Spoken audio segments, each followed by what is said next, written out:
Good morning, it's Thursday morning and it's time for Blessings from the Bridge. And even though we've finished the blessings that are in the Beatitudes in Matthew chapter 5, there are plenty of more blessings in that chapter. So we're just going to continue on. And we come to verse, 13, the next verse where Jesus says this: "You are the salt of the earth. If the salt has lost its flavor, how shall its saltiness be restored? It is good for nothing but to be trampled underfoot by men." Now, it's worth asking why this verse comes after the last verse. And the last verse, the last beatitude, is "Blessed are the persecuted." And most commentators believe that it was intentional that Jesus' words that are recorded in verse 13 come right after the last beatitude, because those who fear persecution, who fear the reality that if they take a stand for Christ that they will be persecuted, should keep in mind that if they choose not to stand up for Christ, that it's the world, the earth, that will suffer, because you are the salt of the earth. Now, what exactly does that mean? Well, we think of salt in our world as seasoning for food, and less than in the ancient world, but also still a preservative. And in the Bible, there were three uses of salt primarily. One was as a seasoning, and the second was as a preservative. It was widely used as a preservative. Most of the salt came from the Dead Sea, the Salt Sea, and it was used widely to preserve fish, which was a staple, and other things as well. The most interesting use as it relates to the Bible is the ceremonial use of salt.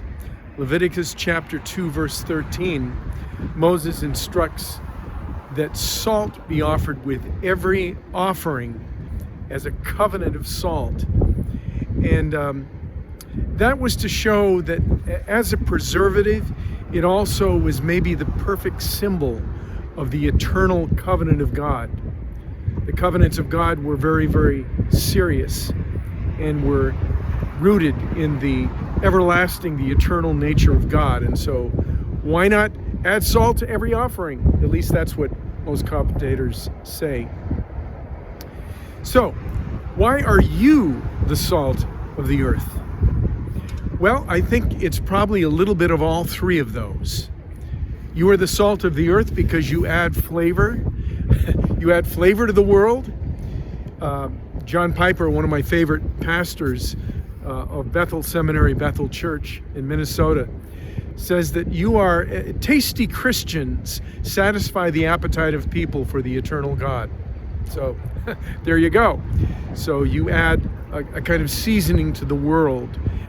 Paul says, let your words be seasoned with salt. And so the way we live our lives, the way we speak, the way we respond to situations, it's kind of a seasoning in the world. And then second, there is the preservative use of salt. You have pickles and beef jerky, things like that are preserved with salt. And the Christian, when you are living out your life for Jesus in the world, you are a kind of preservative. You keep society healthy. You keep it from rotting, the rot of sin. You're a hedge against that because you are in the world and you're engaged in your culture. And then finally, there's the ceremonial use of salt. You are in the world evidence that God is in the world. You are evidence of the eternal nature of God in the world to others.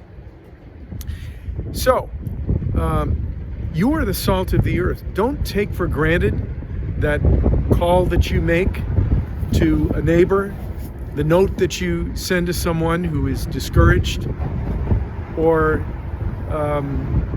that contact you made, the offer of help to those in need. Because in doing these things, you are evidence that God is in the world. Boy, it's cold out here. Have a wonderful Thursday. God bless.